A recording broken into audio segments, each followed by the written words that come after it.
Hello guys, in this video I will share with you how to record system audio, internal audio on Windows 11. If you want to record internal sound on your laptop but don't know how, watch this video until it's finished. Pay attention to this arrow or what I did on this laptop screen to understand how.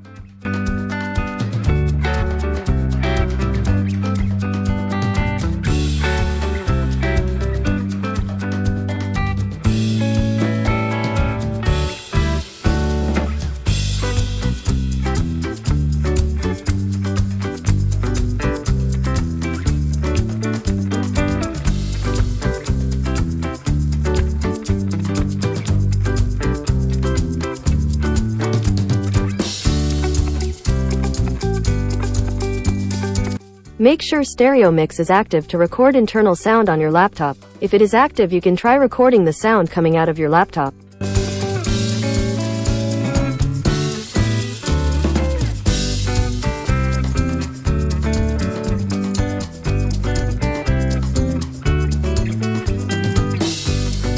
Okay guys, maybe that's all for this video. I hope you like this video. Don't forget to click subscribe and press the bell button, so you get notifications of the latest videos from this channel.